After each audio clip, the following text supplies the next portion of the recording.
Assalamualaikum warahmatullahi wabarakatuh.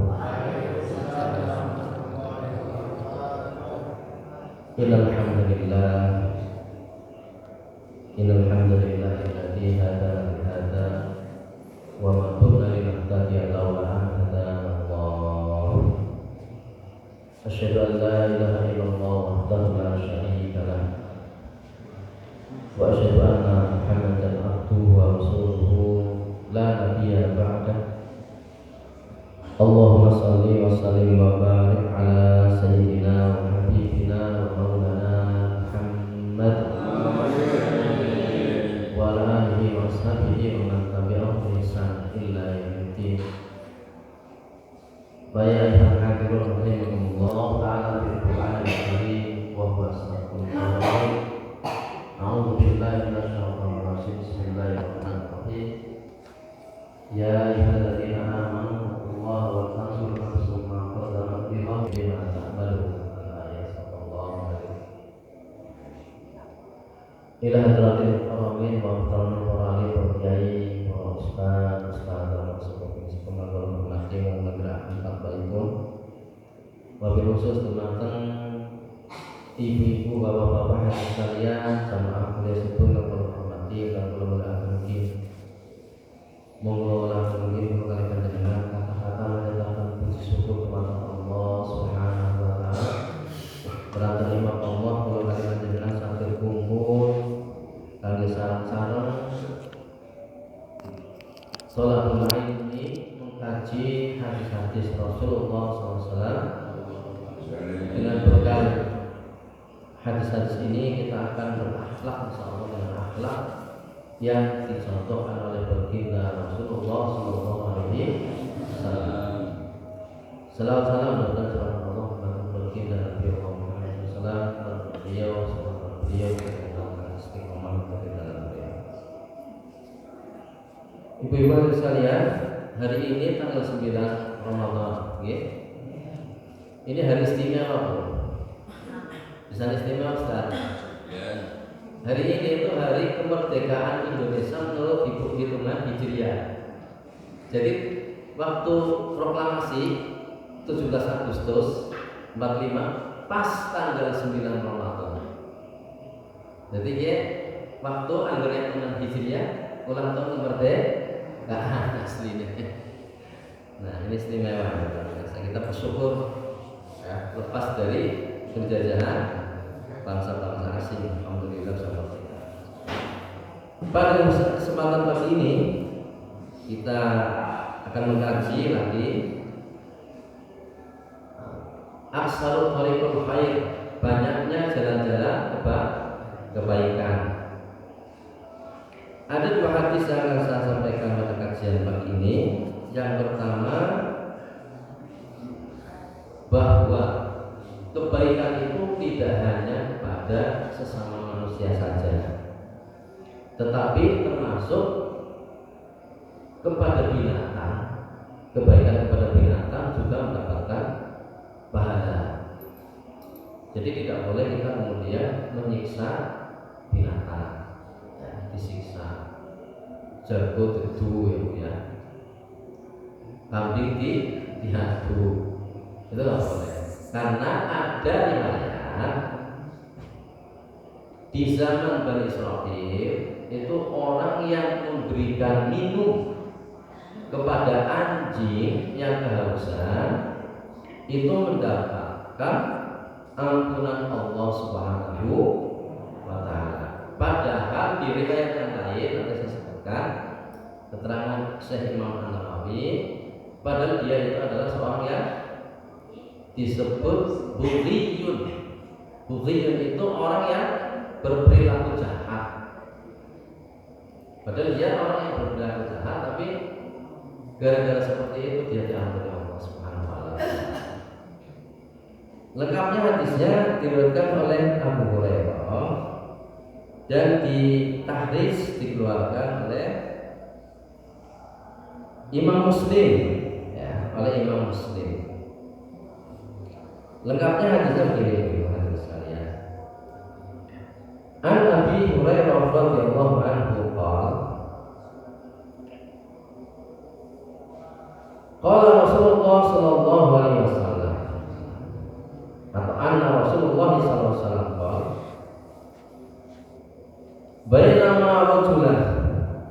bainama ketika rajulun, seorang laki-laki yang bitariqin, sedang berjalan, seorang laki-laki sedang berjalan, istadda alaihi atsyu, karena jauhnya perjalanan dia merasakan sangat kehausan. Fawajada bi'ran. Nah, ketika sedang haus dia melihat ada sumur. Nah, bi'ran itu sumur. Fanazala fiha, dia turun ke sumur itu, kemudian fasariba, dan dia minum di dalam sumur tersebut. Kemudian summa kharaja, dan dia keluar dari sumur. Faidah kalbun, tiba-tiba dia melihat setelah keluar dari sumur ada seekor anjing yang yakulu sarro. Dia itu sedang menjilat-jilat sarro, tanah yang di atas bi'run, sumur. Jadi tanah di atas itu dijilat-jilat. Kenapa? Minal aksi, karena dia dalam keadaan haus, ya, karena sangat kehausan. Faqala rajul, dia mengatakan, laki-laki ini, laqad balagha hadzal qalbu minal aksi misrul ladzi kana qad balagha minni. Saya melihat ini anjing dalam keadaan kehausan seperti saya tadi ketika dalam keadaan juga kehausan. Nah, fanazala bi'ra, dia turun ke sumur itu, kemudian famala'a khuffahu, dia membawa khuf itu sepatunya. Dia turun ke sumur membawa sepatunya, kemudian diisi famala'a khuffahu ma'a, diisi sepatunya itu dengan air. Jadi turun, sepatunya dicopot, nyiduk, ya, karena nggak mungkin kan anjingnya diturunkan ke sumur, nggak mungkin kan, maka dia ambil pakai sepatunya itu air, dipenuhi sepatunya dengan air. Kemudian setelah air itu diangkat, summa amsakahu bifihi hatta roki fayaskal kalba, kemudian dia gigit ke atas, dia manjat dengan menggigit sepatu yang isinya air, kemudian dia naik ke atas, kemudian fasaqal kalba, dia memberikan minum anjing tersebut. Nah, maka fasaqallahu lahu, maka Allah Subhanahu wa taala melihat yang seperti ini sangat senang, bersyukur. Wa ghafara lahu, dia diampuni Allah dosanya. Maka faqalu, para sahabat bertanya, ya Rasulullah, wahai Rasulullah, wa inna lana fil bahaimi ajra, apakah kami menolong binatang-binatang juga mendapatkan pahala?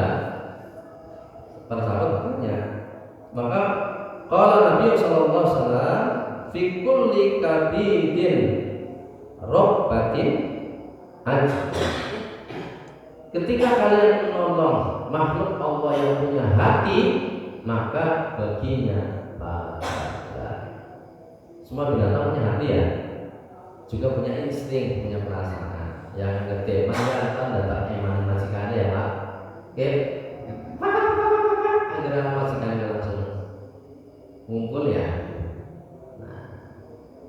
Di sini kemudian diterangkan oleh Imam Nawawi di dalam riwayat di atas itu, baghiyun minal baghaya bani Israil. Ada riwayat yang mengatakan laki-laki itu adalah baghiyun minal baghaya, dari orang-orang yang berbuat jahat, dari orang-orang yang berbuat jahat di kalangan Bani Israil. Dari ayat ini kita tahu bahwa jalan kebaikan itu adalah juga menyayangi binatang. Artinya tidak menyiksa. Kalau mau menyembelih binatang juga apa itu? Wal yuhid safrotahu wal yurih dabihata. Tajamkan pisaunya dan buat tidak kesakitan binatang yang mau disembelih. Nyembelih edok, nyembelih ayam ya aja lah tinggi betul, sok kita kira hal tegel-tegel aja itu tok langsung lenggurungannya itu tugel. Syarat menyembelih itu lenggurungan itu harus putus, seluruh urat-urat di leher itu putus. Itu nyembelih seperti itu. Nah, kalau menyembelih kambing juga begitu, harus tajam sehingga tidak terlalu menyakiti binatang. Diriwayatkan Abu Hurairah radhiyallahu anhu, kenapa dijuluki Abu Hurairah? Sebenarnya Abdullah bin Sakhr nama aslinya. Abdullah bin Sakhr. Karena dia awalnya melihat kucing yang kesakitan, kedinginan karena kehujanan di jalan, maka kucing ini diambil. Kucing anak-anak masih kecil, kemudian dipelihara di rumahnya dan akhirnya beranak pinak dan kucingnya banyak. Karena banyak memelihara kucing di rumahnya itu, maka disebutlah Abu Hurairah, bapaknya kucing. Hurairah itu anak kucing atau kitun, bahasa Arab yang lain itu kitun. Suatu ketika Rasulullah SAW naruh jubahnya itu di lantai. Di lantai itu ada anak-anak kucing dan kucing sedang tidur. Rasul sangat takut mengganggu tidurnya kucing itu, maka jubah itu nggak diambil oleh beliau. Karena beliau butuh, maka nunggu kucing itu selesai baru kemudian diambil jubahnya. Karena sampai saya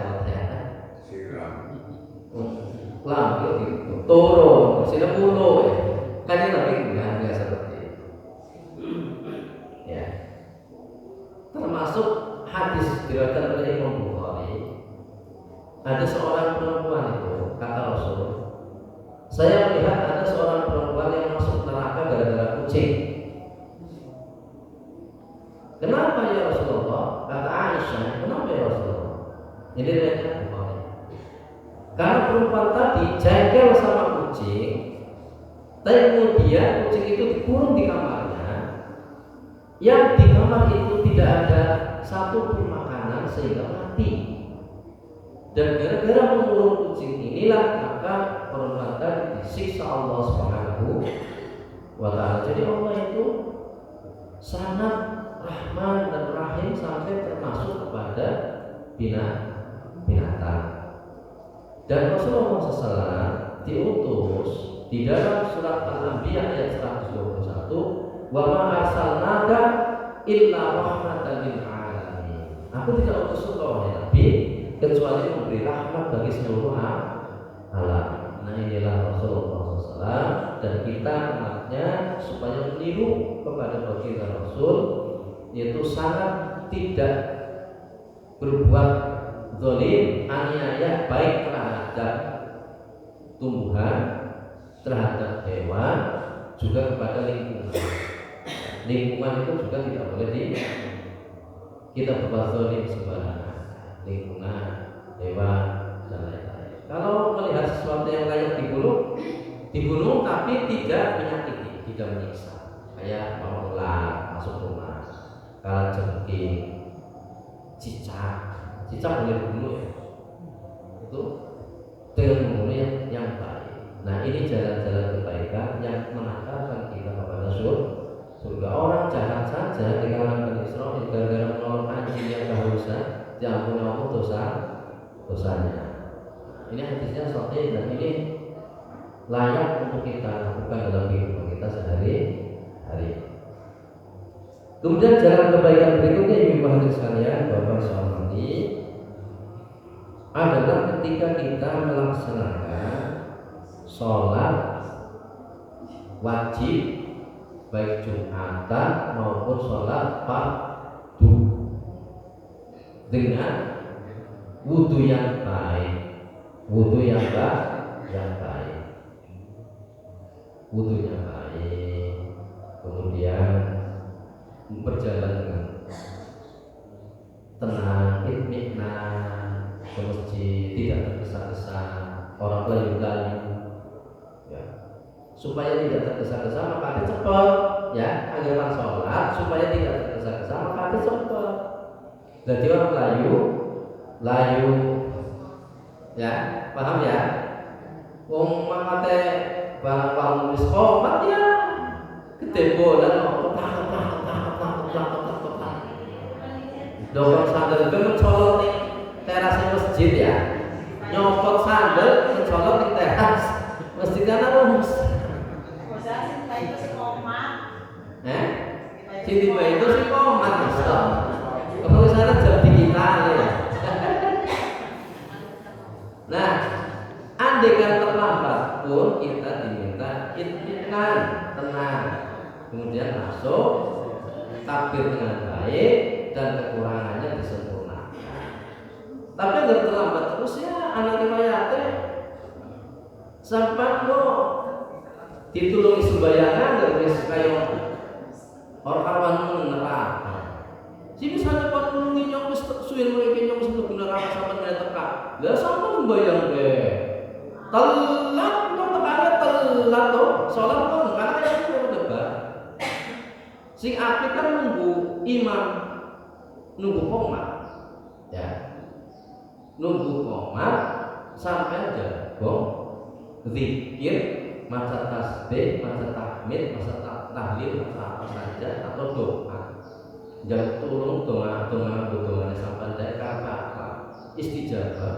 Nah baru kemudian qomat kita menyah. Terus harus qomat, tidak ada kerjaan lain kecuali lu kuning sop aja lentrang. Lakunya ngontennya dari sekarang pada baris sampai ini serap lah. Wong wis qomat sama lagi sembahyang sunnah, beda salah kabeh ngomong lupa. Sama di sembahyang sunnah, tiba-tiba wamun qomat, sama lupa salatnya, kuning sop. Orang sholat ditutup nah, itu ada hadisnya ya Rasulullah SAW melarang. Ya, paham ya? Itu seperti itu. Nah, kita baca hadisnya. Diriwayatkan di dalam sebuah riwayat dari Abu Hurairah juga. Qala Rasulullah sallallahu alaihi wasallam, "Man tawaddu'a," barang siapa yang berwudu, wa ahsanal wudu, kemudian dia membaguskan wudunya, summa atal masjidah, kemudian dia datang ke masjid, kemudian atal jum'ata, salat Jumat ini khusus bahas salat Jumat ya. Fatal jum'ata, kemudian fastama'a wa ansota, kemudian dia mendengarkan khutbah, fastama'a mendengarkan khutbah, wa ansota dan menang. Angger lagi khutbah orang ngomong, angger ngomongan wong lagi khutbah khotibah, maka sholatnya bahwa orang batal orang, tapi orang oleh ganjaran.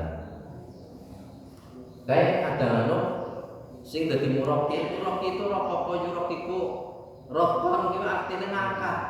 Muraqi wong sing ngangkat sapa ngangkat khotib. Paham ya? Sing ada kayak sapa Lihin apa Rahman. Ya ma'asyiral muslimina wa suratul mu'minina rahimakumullah. An Abi Hurairah radhiyallahu anhu qala atau annahu qala Qala Rasulullah sallallahu alaihi wasallam idza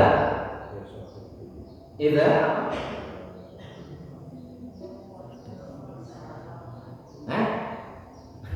Aku iklan. Iya, santai. Intinya kan kemudian perintahnya apa? Angsitu wasma'u wa'ati'u rahimakumullah. Angsitu wasma'u wa'ati'u rahimakumullah. Menang, taat, niscaya kalian mendapatkan rahmat Allah. Itu kan seperti itu, ya. Anda sih bisa ngerina pertamanya gimana? Menine Mas Haji Joki, bikin hati saya ini dirasa Muroki. Pertamanya dia ngerina ini dari kamu tungguin. Nah itu seperti itu, intinya seperti itu, ya. Jadi tidak boleh bercakap. Nah itu fastama'a wa ansata ghafarallahu lahu, maka Allah akan mengampuni dosanya. Ma bainahu wa bainal jum'ati, antara Jumat ini Jumat ya, mau sampai langsung sholat Jumat sampai Jumat ngarep Allah ampuni dosa-dosanya. Waziyada dan ditambah salah satu ayat, ditambah 3 hari. Berarti Jumat ngarep tambah Sabtu, Minggu, Senin, sampai Senin dosanya diampuni Allah. Kemudian wa masal hasso faqad lahu, barang siapa yang ketika mendengarkan khotib masal hasso, bermain-main dengan hasso itu kerikil. Zaman Nabi kan masjidnya orang urung anak plester, urung anak keramik, urung anak batu marmer, isi nganggo pasir, ditutupi nganggo plasa anyaman kurma, daun kurma, maka krikile kakon. Angger kota khotbah karo dolanan krikil boleh, apa maneh ngomong omongan. Maka fakut lahu, di dalam hadis yang dibaca oleh Murabi, famalahu fala jum'ata, jika kalian termasuk lahu maka tidak ada jum'atan. Nah, diampuni apanya Ustaz? Dosa-dosanya. Dosanya bagaimana? Dosa kecil. Dosanya kecil. Apa itu dosa kecil? Selain dosa besar. Dosa besar yang bagaimana? Nah, saya bacakan hadisnya diriwayatkan oleh Imam Muslim. Apa yang diampuni? Dosa kecil. Hadisnya begini, saya kutip tadi dari Sahih Muslim. As-salawatul khamsun. As-salawat itu jamak dari salat. Salatani, salawat. Salat yang 5 waktu. Kemudian wal jumu'atu ilal jumu'ati. Salat yang 5 waktu, salat Jumat sampai ke Jumat berikutnya. Wa ramadhanu ilal ramadhani, dan Ramadan ini sampai Ramadan depan. Mukaffiratun, dia menghapus 5 bainahunna, menghapus dosa-dosa antara Jumat ke Jumat lain, sholat ke sholat yang lain, Ramadan ke Ramadan yang lain, terhapus dosa-dosanya.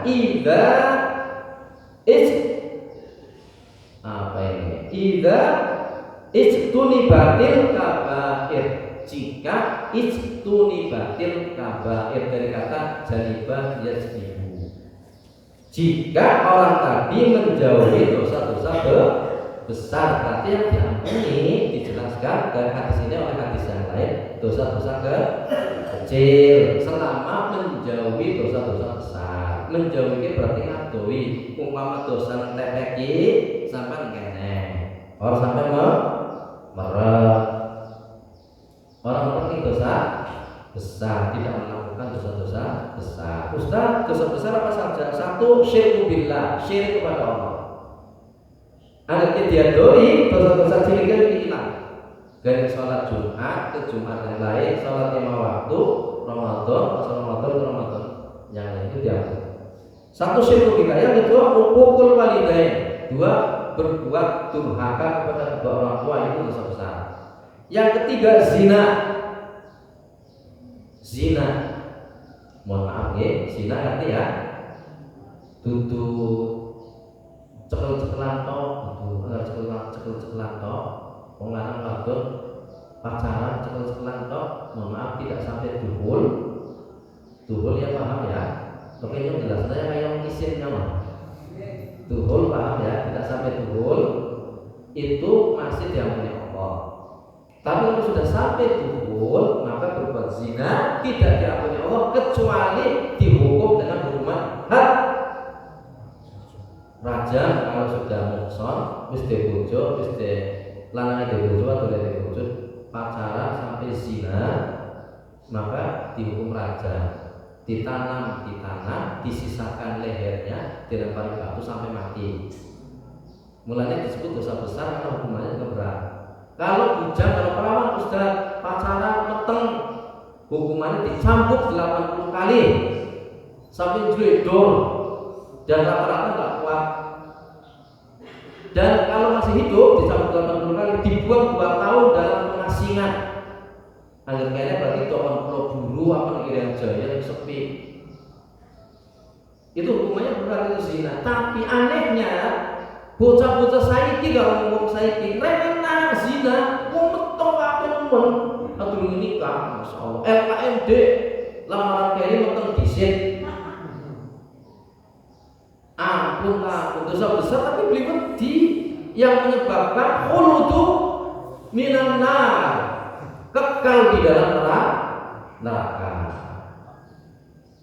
Nyono lagi masya Allah. Ayo agama diremenakan zina, hukuman itu dosa besar, tapi laporannya gampang masya Allah. Sampai boceng oleh boceng ini, kalau dunia itu pelanane, kayak segede dewek. Digawan cabang, digawan paki, digawan kucing, masya Allah. La haula wala quwwata illa billah. Merep-merep dosa besar bahaya. Anu dilakoni dosa cilik ora hilang. Wong-wong sing kaya kowe sing meteng dhisik, urung kawin. Tole lakoni salat Jumat, lakoni apa iki? Ramadan ora hilang. Sebab apa? Melakukan dosa besar. Di sini syaratnya adalah ijtunibatil kabair, jika dia menjauhi dosa-dosa besar. Orang hilang dosa cilik, orang ricis lewat ayo bukti udah enggak. Mulane anggar sing temenan setahun lakon kayak iku dunia jadi liyae tobat sing temenan. Tobat sing temenan, tobat nasuha. Sipimen Ustaz, ada penyesalan.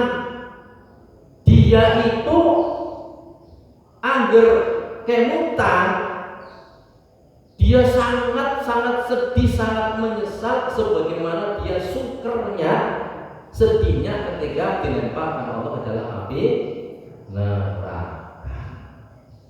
Insya Allah diampuni dosanya. Dengan tobatnya nasuha diampuni dosanya. Apalagi Ustaz dosa besar?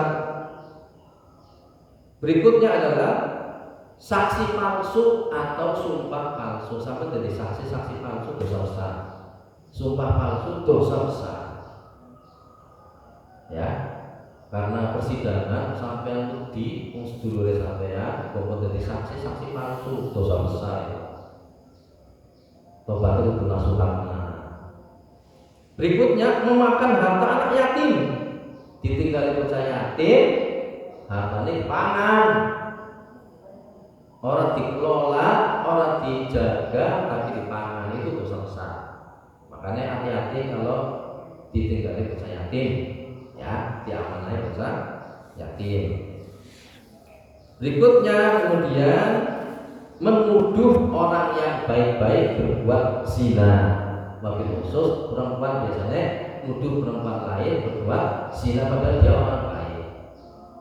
Itu juga termasuk dosa besar. Urung umpama ana tulungan tolong sampai marah barang marah ternyata wong kowe lagi apa? Kesedap makanan atau kesabekan, apa ya? Wong mangan apa ya? Oh, terus gelem bae. Bukan kalian sampai mencolot ternyata wong wadon. Wong wadon ya. Mencolot langsung refleks, ayo nulungi dan lain-lain. Ya sing weruh. Pulang mutusin ngono padahal kowe wadon randa derekan. Ya nulungi dituduh ke mutusin mulai pulang ya pas primen ngono ya. Tadi sube maning. Aduh payah ya. Itu namanya menuduh korban zina padahal belum melihat langsung kira-kira itu sudah itu dosa besar. Nah kalau melakukan ini semua kemudian tidak taubat dan nasuhan, maka dosanya tidak diampuni yang kecil-kecil itu. Dari karena sholat Jumatnya, karena sholat wajibnya, karena puasa Ramadannya, itu tidak diampuni Allah Subhanahu wa Ta'ala. Nah ini harus diperhatikan dengan sebaik-baiknya. Paham ibu apa ya? Nah ini jalan-jalan kebaikan yang Masya Allah kalau kita perhatikan ternyata banyak sekali. Saya rasa dua ini saja dari saya. Ini hari yang ke-9, berarti besok insya Allah yang terakhir ya saya. Yang terakhir. Terus Imam Malik yang kedua apa? Ya sampai yang berlangsung. Lagi dari kisah. Masya Allah. Bukan Mas Oji balik ya. Ya ini aja ya kita tutup sebelum mudah-mudahan insyaallah dengan puasa itu mustajab ya. Sama doa mungkin ulang Ramadan puasa mustajab. Wabil khusus satu ingin buka sama doa supaya jalur anak yang mulia, jalur anak yang lulus ujian, jalur anak yang pinter, insyaallah mustajab. Karena doa orang yang puasa salah satu doa orang yang diistijabah Allah. Ila hadratil wa ala alihi wa ashabihi wa awladihi wa dzurriyyatihi wa ahli baitihi wal fatihah.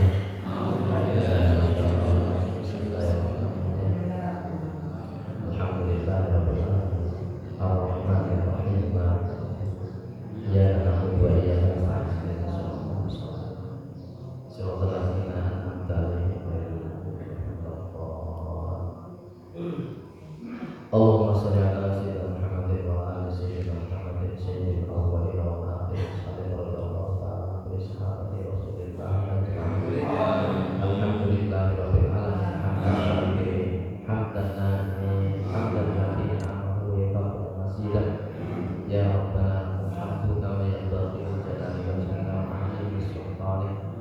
Allahumma ighfir lana dhunubana wa li walidina wa lil asatidina walil asatidina walil mu'allimina wal jami'il muslimina wal muslimat wal mu'minina wal mu'minat al ahya'i minhum wal amwat.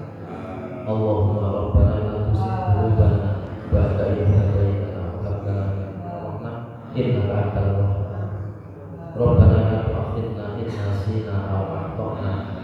Rabbana wa la tahmil 'alaina isran kama hamaltahu 'alal ladzina min qablina. Rabbana wa la tuhammilna ma la taqata lana bih wa'fu 'anna waghfir lana warhamna anta maulana fansurna 'alal qawmil kafirin. Allahumma inna nas'aluka al-huda wat tuqa wal 'afafa wal ghina. Allahumma inna nas'aluka khairal fil mas'alatina ya Allah wa khairal fid du'aina wa khairal fil najahina wa khairal fil ilmina wa khairal fil amalina wa saqil mawasinal qista wa haqqi imanana wa taqabbal salatana wa nas'aluka al-ula minal jannah. Rabbana awzi'na an nashkura ni'mataka allati an'amta 'alaina wa 'ala walidayna wa salihan tardah wa aslih lana ya Allah wa aslih lana ya Allah wa aslih lana fi dhurriyyatina inna tubna ilaika wa inna minal muslimin. Allahumma inna nas'aluka 'ilman nafi'an wa rizqan halalan thayyibatan wasi'atan minad dari dunya ila daril akhirah wal 'amalan taqabbalan. Allahumma rabbana atina fid dunya hasanah wa fil akhirati hasanah wa qina adzabannar. Wa sallallahu ala Subhana rabbika rabbil izzati amma yasifun. Wassalamu alal mursalin. Walhamdulillahi rabbil alamin. Wallahu muwaffiq ila aqwamit thoriq. Assalamualaikum warahmatullahi wabarakatuh.